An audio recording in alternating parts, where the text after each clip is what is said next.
মূলত আসে চায়না থেকে এবং বাংলাদেশে ইম্পোর্ট হয়।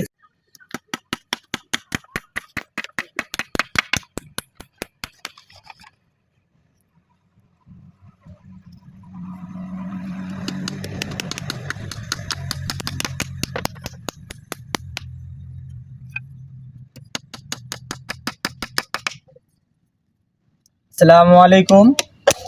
আমার এই ভিডিওটা দেশ এবং দেশের বাইরে থেকে যারা দেখছেন সম্পূর্ণ ভিডিওটা দেখবেন এবং আপনাদের এই যে আমাদের মৌমাছির যে খামারে যে মূলত চাকগুলো ফ্রেম করা হয়, এই ফ্রেমের এই কাঠগুলো দেখছেন কি সুন্দর ফিনিশিং দেওয়া। এই যে দেখেন কি সুন্দর কাঠের ফিনিশিং দেওয়া। এবং এই কাঠটা কি কাঠ আপনারা অনেকে জানেন না, বা যারা খামারি তারা জানেন। এই কাঠটার নাম হচ্ছে কেরাসিন কাঠ। এই কাঠটার নাম আছে কেরাসিন কাঠ। এই কাঠটা মূলত আসে চায়না থেকে এবং বাংলাদেশে ইম্পোর্ট হয় চট্টগ্রাম থেকে। এবং এই কাঠটা আমরা নিয়ে আসি নাটোর থেকে। নাটোরে আমাদের এই ফ্রেম তৈরি করে। এই দেখেন কতগুলি ফ্রেম। সকালবেলা আমরা পিটাতে বাইরে হয়েছি এবং এই কাঠগুলো যে এত সুন্দর করে ফিনিশিং করে দিছে আমাদের, অন্য অন্য মিস্ত্রির কাছ থেকে আমরা ফ্রেম নিয়েছি কিন্তু এত ফিনিশিং হয় না কোথাও। কিন্তু এই কাঠগুলো দেখেন কি সুন্দর ফিনিশিং, দেখছেন। এখানে যদি আপনি হাত টানেন তা হাত বাঁধবে না। কিন্তু এই কাঠগুলো আমরা নিয়ে আসছি নাটোর থেকে। নাটোরে আমাদের মিস্ত্রির বাড়ি, উনি অনেক সুন্দর কাঠ দিছে আমাদের। এবং এই যে মাত্র এই একটা চাক তৈরি করতে কটা, একটা দুইটা তিনটা, এই চাকটার মাধ্যমে একটা চাক তৈরি হবে। কিভাবে করে বা কিভাবে আমরা এটা সেট করি আপনারা দেখেন।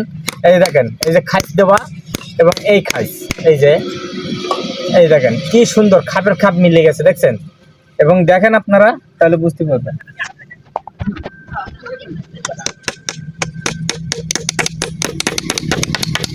এই যে একটা মারলাম,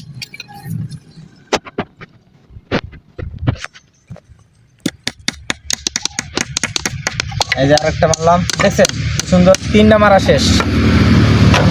আর এই যে একটা,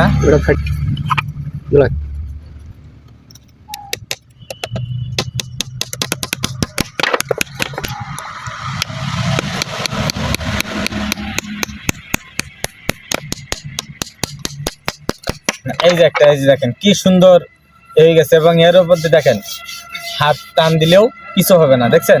এই যে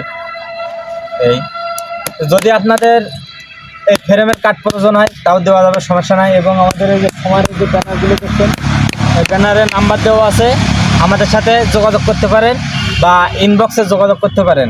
দেখছেন এই কাঠগুলো এখন আমাদের পিটানো লাগবে এবং আমাদের মাছি একটু পরে বাইরে ফ্লাই করতে বাইরে হবে, মধু সংগ্রহ করতে যাবে। এই সাইডে দেখেন ঘোড়া সরিষার মাঠ, ঠিক আছে। তা সবাই ভালো থাকবেন, সুস্থ থাকবেন, ধন্যবাদ।